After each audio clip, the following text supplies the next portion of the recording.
Hello students, हमारे YouTube channel active for study में आपका स्वागत है। तो इस वीडियो में बात करेंगे आज द्रव्य की गणित प्रकृति और द्रव्य का वर्गीकरण। तो वीडियो में बने रहिए अंत तक हमारे साथ। चलिए शुरू करते हैं वीडियो बिना किसी देरी के। तो इसमें सबसे पहले आपका हेडिंग है द्रव्य की गणित प्रकृति। तो हमें सबसे पहले ये पता होना चाहिए द्रव्य क्या होता है। तो द्रव्य के बारे में देखें। सर्वप्रथम भारतीय दार्शनिक महेश कड़ाद ने बताया कि द्रव्य अति सूक्ष्म अविभाज्य कणों से मिलकर बना है। किससे मिलकर बना है? अति सूक्ष्म मतलब बहुत छोटे छोटे, अविभाज्य जिन्हें विभाज्य नहीं किया जा सकता, कणों से मिलकर बना है, जिसे हम अपनी 5 इंद्रियों में से किसी एक या एक से अधिक के द्वारा अनुभव कर सकते हैं। यह 5 इंद्रियां दृष्टि, स्पर्श, श्रवण, स्वाद तथा गंध, इन 5 इंद्रियों में से किसी एक के द्वारा या एक से अधिक के द्वारा अनुभव किया जा सके तो क्या होगा? द्रव्य होगा आपका। इन तत्वों के आधार पर द्रव्य का वर्गीकरण निम्न प्रकार से किया जा सकता है।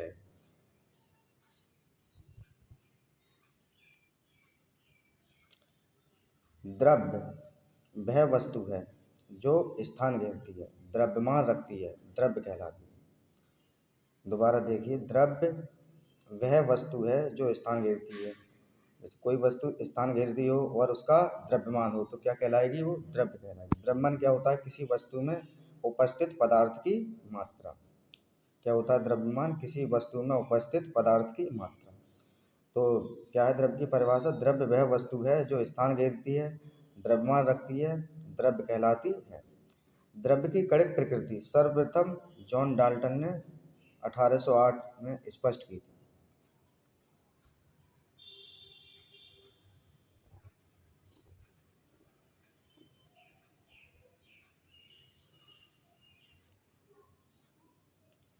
अब देखिए, अब देखेंगे द्रव्य का वर्गीकरण।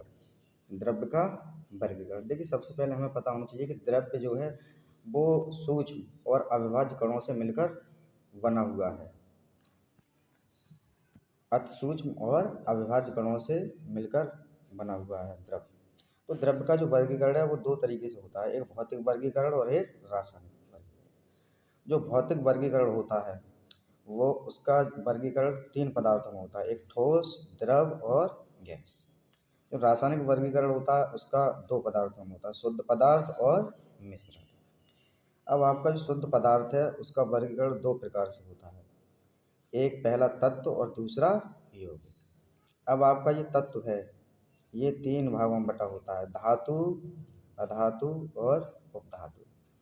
यौगिक है आपका ये 2 भागों में बटा होता है, कार्बनिक यौगिक और अकार्बनिक यौगिक। अब बात की जाए मिश्रण की, तो मिश्रण भी आपका 2 भागों में बटा है, समांगी मिश्रण और विषमांगी मिश्रण। तो ये है आपका द्रव्य का वर्गीकरण। इसे ध्यान से पढ़िए, चाहो तो आप इसे लिख सकते हैं। चलिए नेक्स्ट।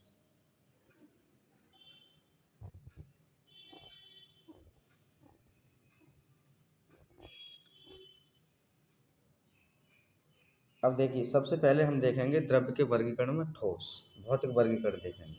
भौतिक वर्गीकरण में सबसे पहले क्या है आपका? ठोस। ऐसे पदार्थ जिनका आकार और आयतन दोनों निश्चित होते हैं।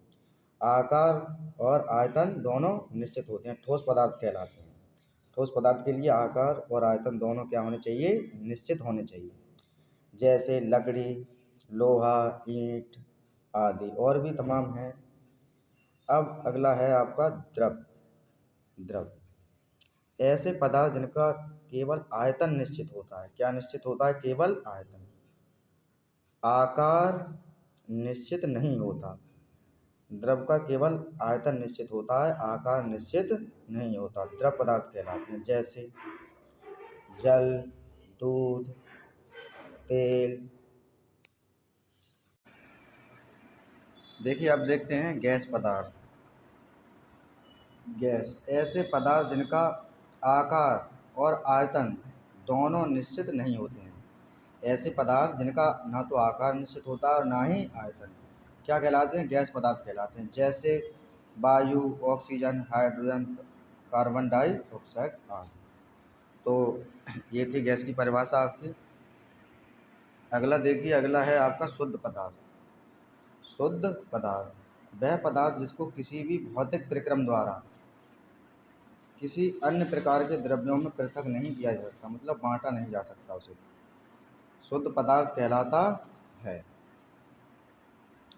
वह पदार्थ जिसका किसी भी भौतिक प्रक्रम द्वारा किसी अन्य प्रकार के द्रव्यों में पृथक नहीं किया जा सकता है, शुद्ध पदार्थ कहलाता है।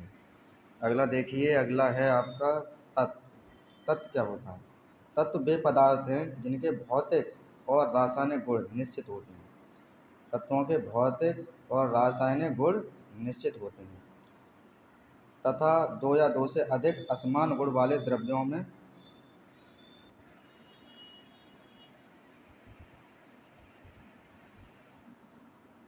विभाजित नहीं किया जा सकता है और ना ही उनसे बनाया जा सकता है। क्या कहलाता है? तत्व कहलाता है।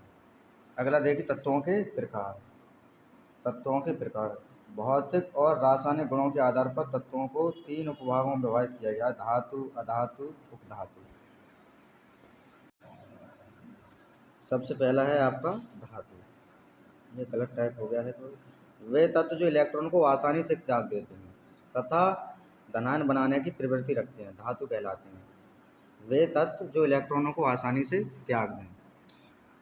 जब इलेक्ट्रॉन त्यागा जाएगा किसी भी तत्व में से तो वो क्या हो जाता है? धनायन हो जाता है। धनायन बनाने की प्रवृत्ति रखते हैं, धातु कहलाते हैं। यह तत्व ठोस, चमकीले, ऊष्मा तथा विद्युत के सुचालक होते हैं, अर्थात इनमें ऊष्मा तथा विद्युत लाइट बह सकती है या प्रभाव हो सकता है। इनके गलनांक तथा क्वथनांक उच्च होते हैं। इनमें आघात वर्धनीयता, इसका मतलब होता है इन्हें ठोका पीटा जाए लेकिन ये आसानी से टूटते नहीं। तन्यता, इन्हें ठोक पीट के ताना जा सकता है काफ़ी, जैसे आपने देखा होगा टीन टीन या लोहे की चादर देखी होंगी, ये ठोक पीट के बनाई जाती है, तो होता है तन्यता का गुण पाया जाता है। जैसे लोहा, सोना, चांदी, जस्ता आदि धातुओं के उदाहरण हैं। लोहा को कितना भी ठोको पीटो लेकिन ये आसानी से नहीं टूटता है। चलिए,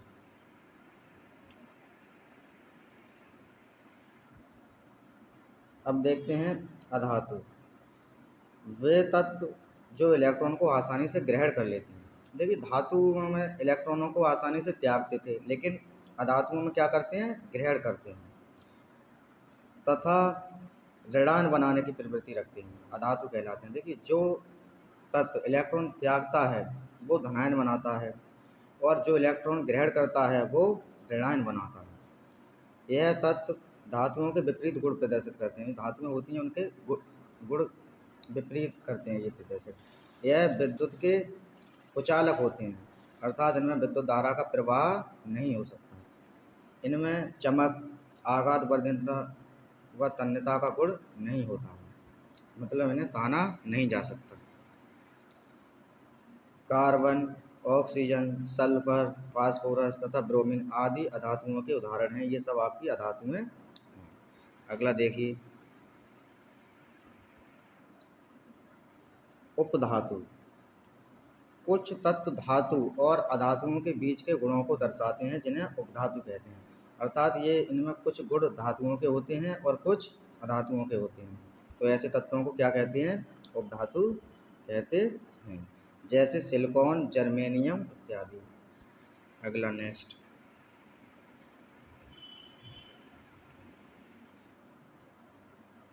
अब आता है आपका यौगिक। यौगिक क्या होता है? देखिए, जब दो या दो से अधिक तत्व निश्चित अनुपात में, कैसे अनुपात में? निश्चित अनुपात में रासायनिक संयोजन के द्वारा नया पदार्थ बनाते हैं, जिसे यौगिक कहते हैं। जब दो तत्व आपस में मिलकर रासायनिक संयोजन के द्वारा एक नया पदार्थ बनाते हैं तो क्या कहलाता है? यौगिक कहलाता है।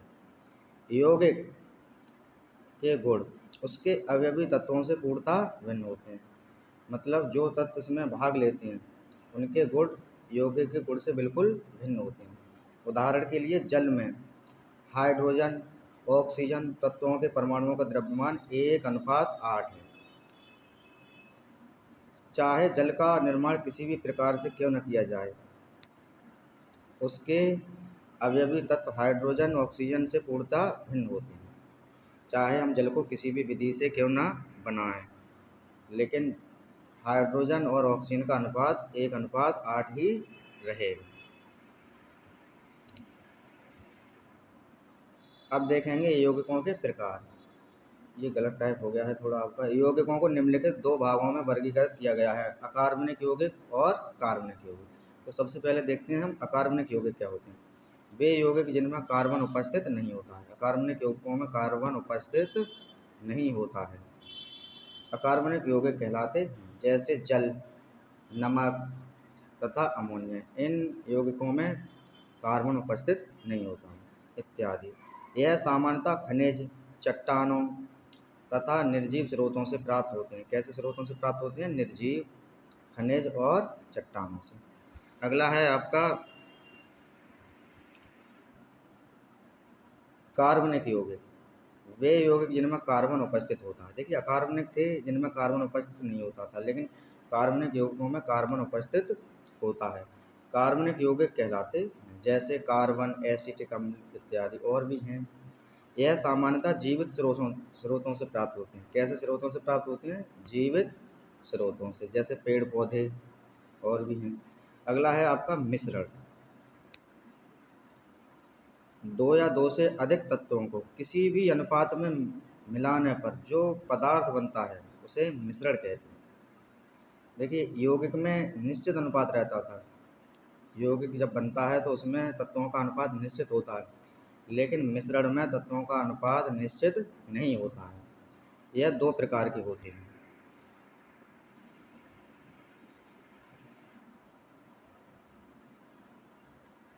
सबसे पहला है आपका समांगी मिश्रण। जिस मिश्रण के किसी भी भाग का संगठन उसके किसी भी दूसरे भाग के संगठन के समान होता है उसे समांगी मिश्रण कहते हैं। कहने का मतलब यह है कि कोई मिश्रण है, उसमें दो अवयव भाग लेना है, तो पहला अवयव दूसरे भाग के बिल्कुल समान हो जाए तो वो क्या कहलाएगा? समांगी मिश्रण कहलाता है।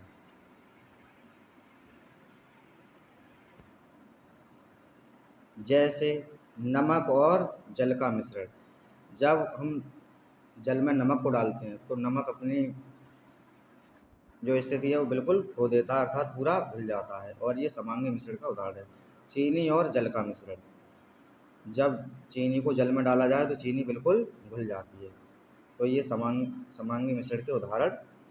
अब है आपका विषमांगी मिश्रण। विषमांगी मिश्रण समांगी मिश्रण का उल्टा होता है, ये बात ध्यान रखनी। जिस मिश्रण के किसी भी भाग का संगठन उसके किसी दूसरे भाग के संगठन के समान नहीं होता है उसे विषमांगी मिश्रण कहते हैं। जैसे जैसे जल और तेल का मिश्रण। जब आप जल में तेल को मिलाएंगे तो जो तेल होता है वो नहीं मिलता है जल में। जल और रेत का मिश्रण। जल में रेत भी नहीं मिलता है, तो यह विषमांगी मिश्रण के उदाहरण थे। अर्थात समांगी मिश्रण में एक अवयव दूसरे अवयव में बिल्कुल विलुप्त हो जाता है, अर्थात मिल जाता है, लेकिन विषमांगी मिश्रण में ऐसा नहीं होता है। एक अवयव दूसरे अवयव में नहीं मिलता, अर्थात दोनों अवयव अपनी पहचान बनाए रखते हैं अलग अलग। तो आज के लिए बस इतना ही। मिलते हैं नेक्स्ट वीडियो में। वीडियो को लाइक, शेयर और चैनल को सब्सक्राइब करना ना भूलें। जय हिंद दोस्तों।